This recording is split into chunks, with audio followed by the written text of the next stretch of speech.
Chances are you clicked on this video because you've been seeing this word discipline all over social media. You hear it all the time, but you don't really know what it means. But you know that if you just got disciplined, all your problems would be solved.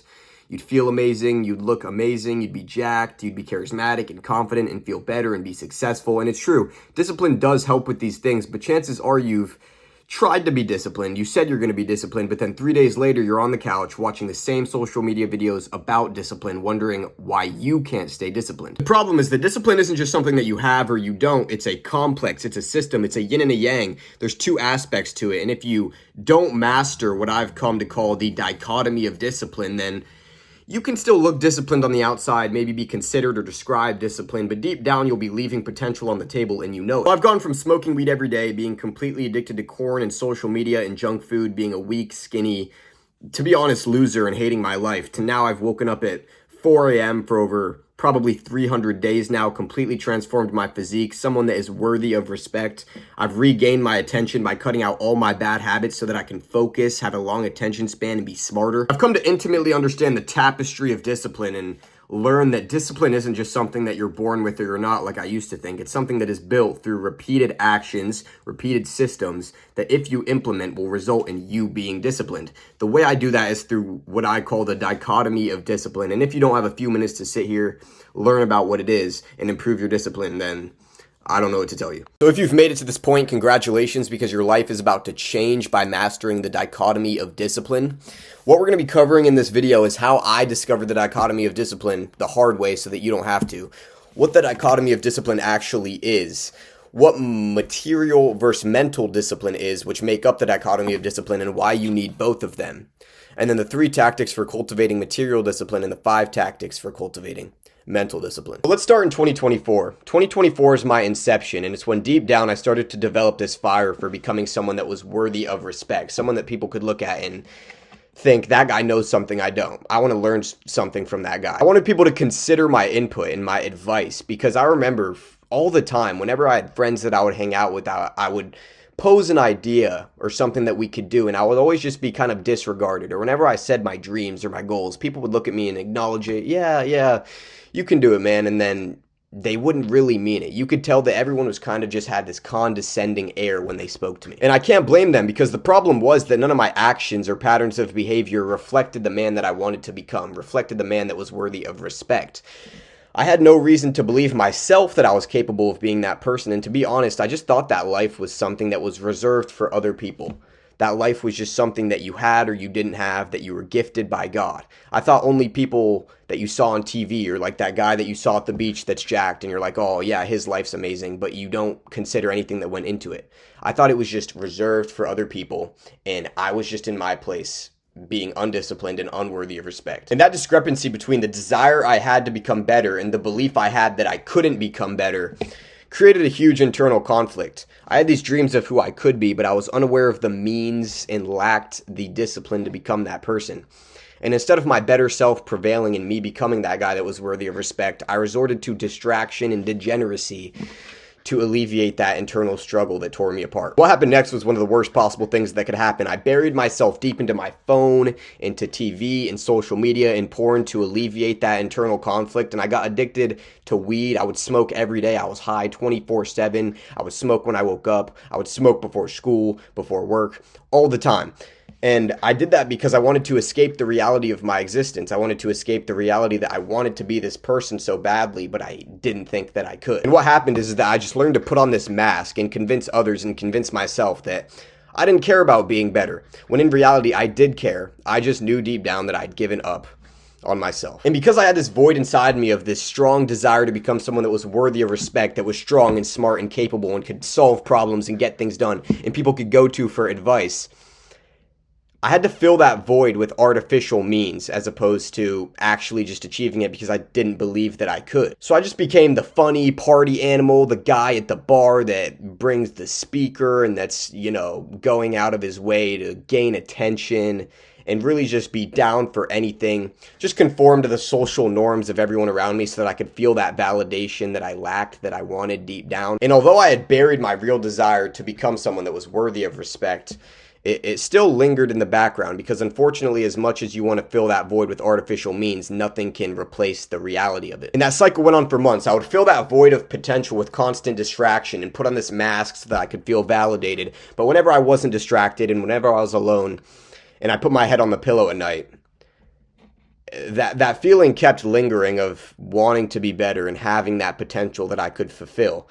And it went on for months until I finally cracked. So I remember being invited to my friend's house to go to a college football game, and I was staying in his house for the weekend because we were out of town to watch this game. And I was provided with food and a ticket to the game and drinks and a place to stay, all for free. It was completely fine. I felt amazing about it. And I did nothing in return to get that. I was just given it all for free because I had no value to provide. And what happened was, I remember we went to the game and I kind of had this ego. Like I said, I wanted to be the party animal. So what I did was started drinking very early in the day. And I got really drunk and I made a fool of myself in front of my friend and his entire family and this entire crowd of people that was at this football game. But what's even worse is that because I was so weak and such a skinny idiot, I couldn't handle this alcohol. And what happened was I started feeling worse and worse. I felt nauseous. You can probably guess where this is going.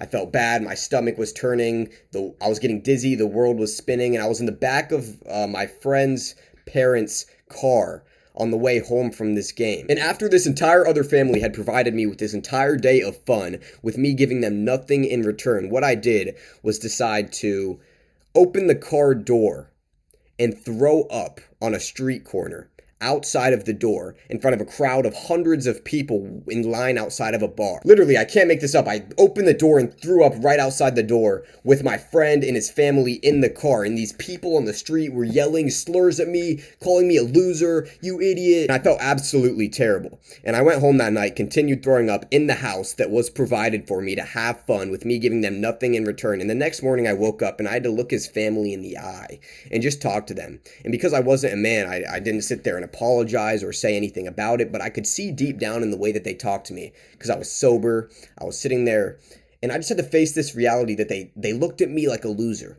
I was inferior. I had no reason to be worthy of respect. I was just a complete loser and I knew it because they were talking to me condescendingly and I couldn't take it anymore. And after that sobering experience, I couldn't deny it any longer.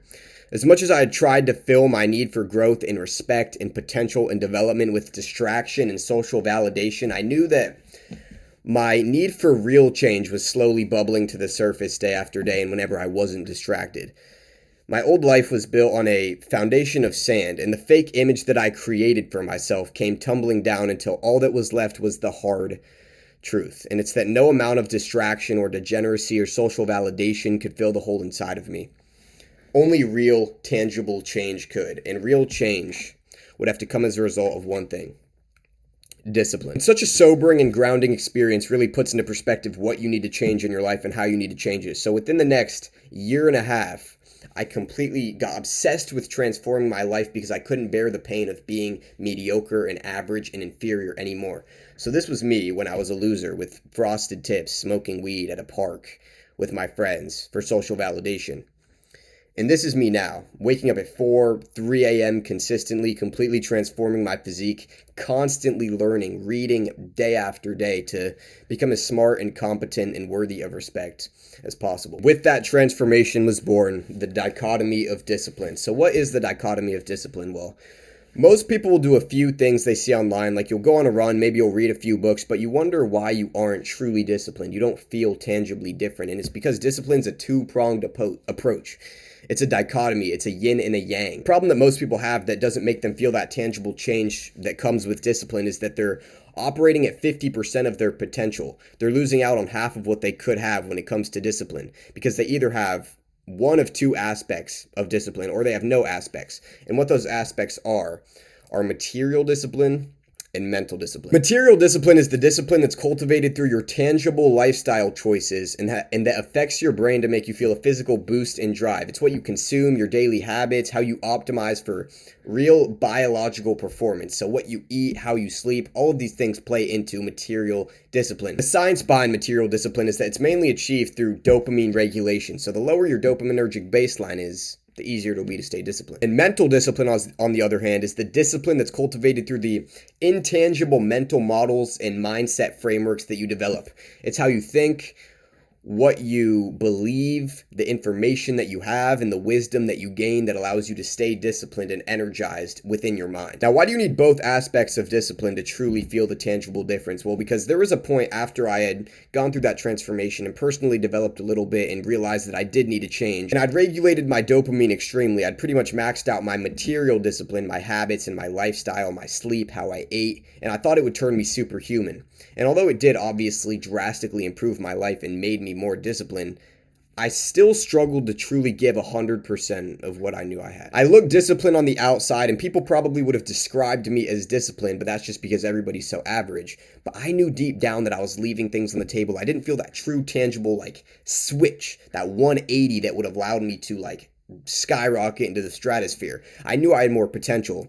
But instead, I kept searching for ways to improve my material discipline. After searching for ways to continue regulating my dopamine and find material discipline sources, nothing seemed to actually unlock that level of potential and that next level of discipline and consistency that I was looking for.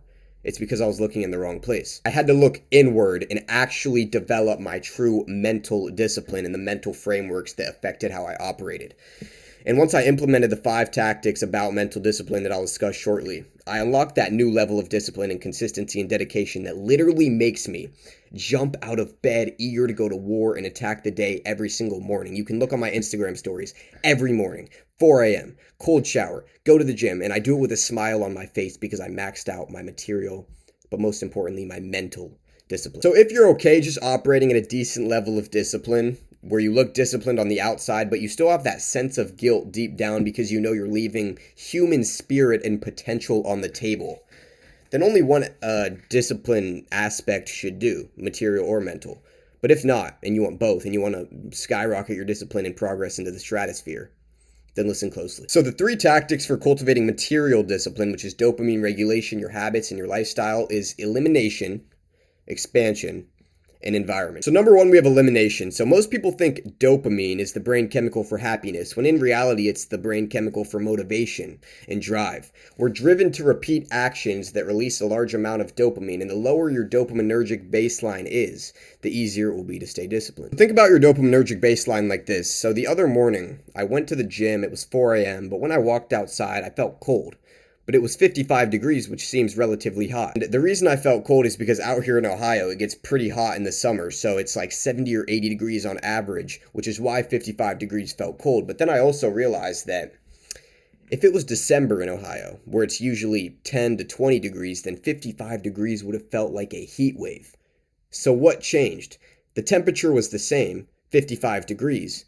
But what changed is the baseline of temperature that I got used to. Dopamine works the same way. If you're constantly used to high temperatures, in other words, high stimulation, bad habits like smoking, scrolling TikTok, watching porn all day, then even the slightest drop in temperature, even if it gets to 80 degrees outside, you're still going to feel cold because you're just used to such high temperatures, high levels of stimulation. If you lower the baseline that you're used to and you're living at 10 to 20 degrees, in other words, low stimulation, good habits like reading, walking, consuming podcasts, eating healthy, then even a slight increase in temperature, even if it's 40 degrees, you'll still feel like a heat wave because your baseline of temperature was so low. In other words, you're not used to that much stimulation. So by lowering the baseline of the amount of stimulation that you need to feel motivated and content, you'll start naturally getting rewarded for doing harder things because you don't need as much stimulation to feel that reward. The way to regulate your dopamine is by elimination.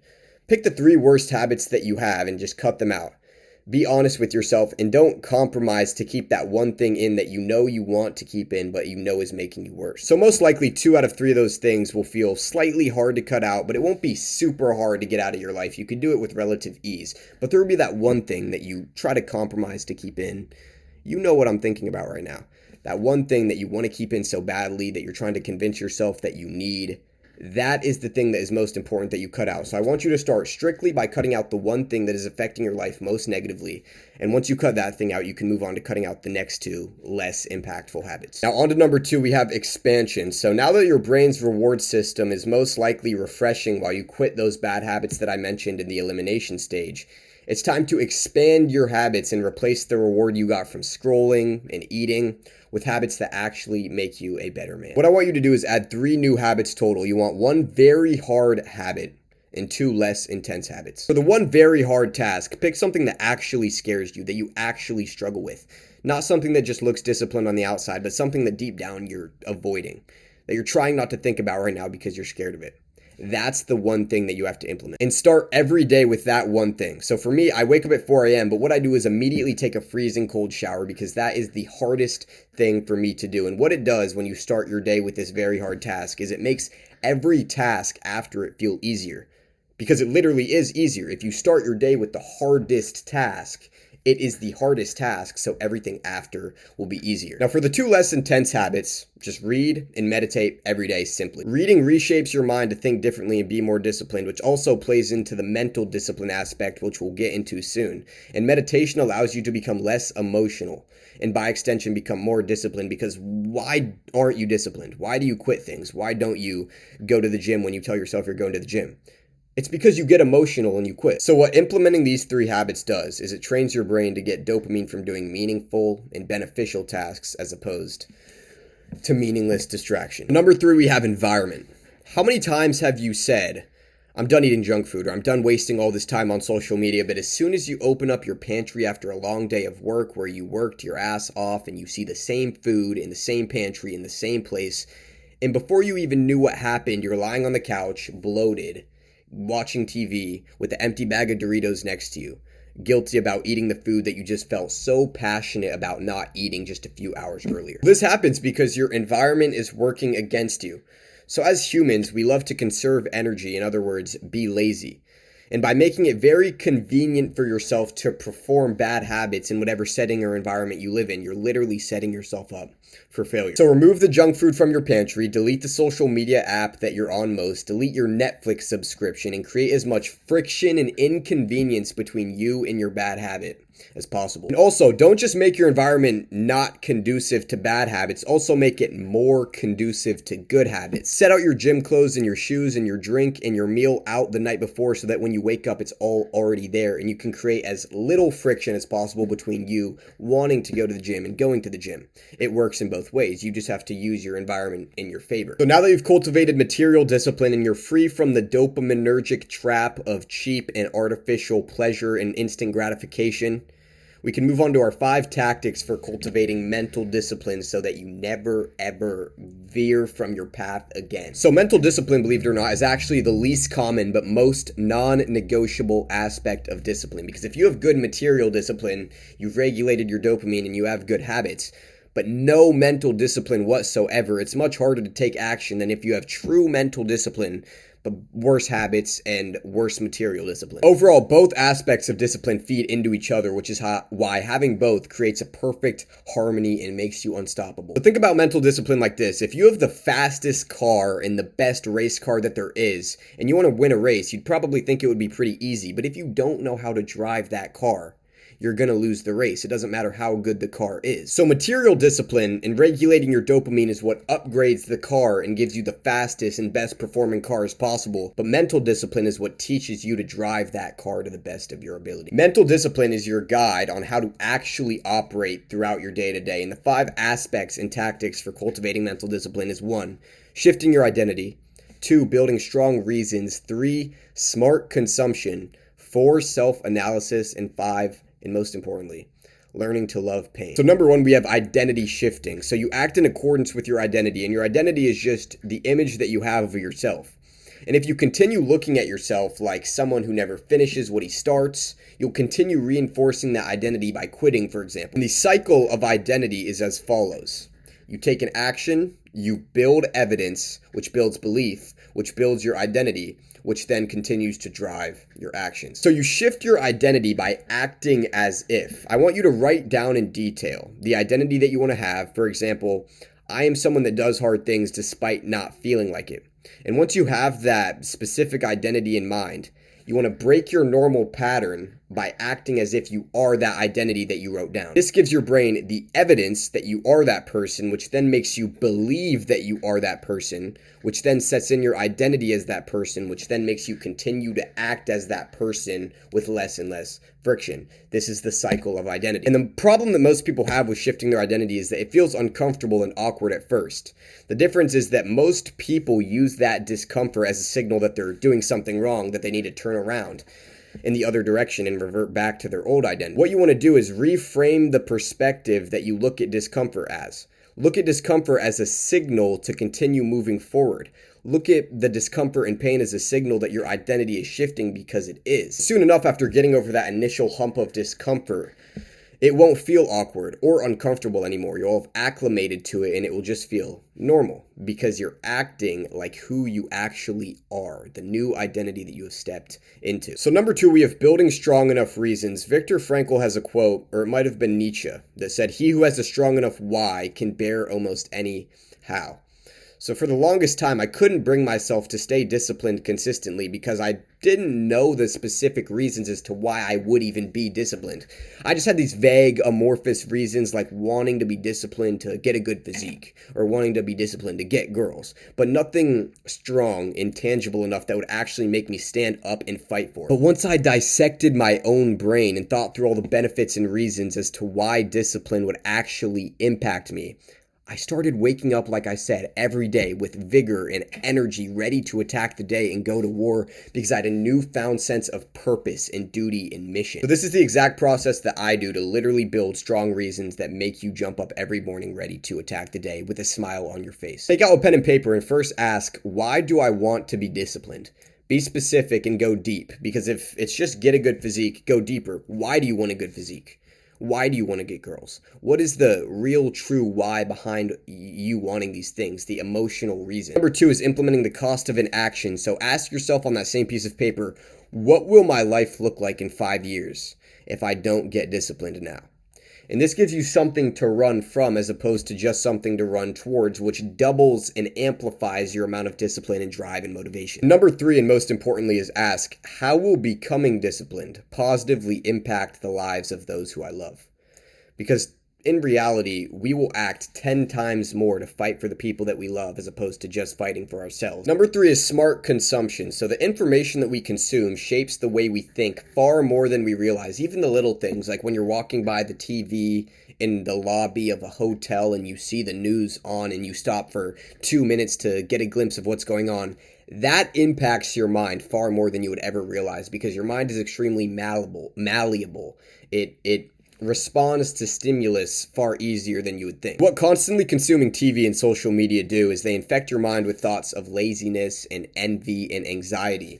But by switching my method of consumption and the contents of what I consumed, I was able to formulate a thought process and a way of thinking and a belief system that allowed me to stay disciplined and was conducive to me achieving my goals. So what I want you to do after this video is research and buy 3 nonfiction books that will help you stay disciplined, that will build that mindset, that will help shape your beliefs. And number 2, I want you to start consuming educational or long-form podcasts or videos on YouTube that will build your mentality or your attention span. So when you eat or when you sit down after a long day of work and you so badly just want to watch Sex and the City, what you should do instead is listen to podcasts or listen to videos that can inject into your mind the mindset of someone that is disciplined. So next, number 4, we have self-analysis. So many people say that practice makes perfect, but actually analysis makes perfect, because you practice the same thought processes and actions and you try being disciplined every day, but you don't see anything change.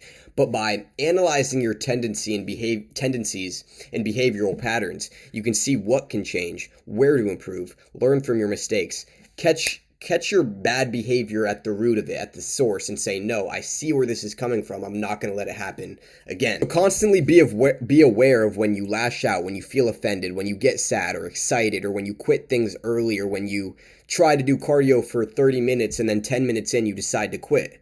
By tracing back these behaviors to their roots, the emotion that caused the thought that caused you to quit, or whatever it may be, you can cut them off from the source and actually make progress towards becoming the disciplined person that you want to be. And lastly, and most importantly, is the ability to love pain. So Tony Robbins, the literal #1 self-help guru in the world, recently made a video basically saying that the #1 dictator of someone's ability to succeed in any realm of life, whether it's building a physique or building good habits or eating healthy, is their ability to tolerate pain and discomfort. So most people, myself included, never made progress because they spent all of their time trying to improve while avoiding discomfort, which is a logic fail. It doesn't work like that. Believe me, once you learn not just to tolerate discomfort, but to love pain and discomfort and actually go towards it and use it as a signal to continue moving on this path of discomfort, you'll make 10 times more progress than anybody else, 10 times faster than anybody else. Because while they're searching for a shortcut around how they can go out tonight instead of going to the gym and how I can train without feeling bad, you go straight to the pain and you reach the finish line before they even start. This is how I was able to transform my physique and look better than most people that have been training for 3 years in 1 year, because I just went straight into the pain every single day, never missing a day. Now, if you've watched this far, you're an absolute legend, and you honestly already have the seed planted to become as disciplined as possible and master the dichotomy of discipline. So what I want you to do is rewatch this video, take notes if you haven't, and apply these things tomorrow. Don't put it off. Don't continue wanting to be disciplined but never actually taking action, because like we mentioned, the way to reshape your identity into someone that is disciplined is to take action, which builds evidence, which builds your beliefs, which builds your identity, which builds actions that are more conducive to your goal. So take action, stay strong, peace.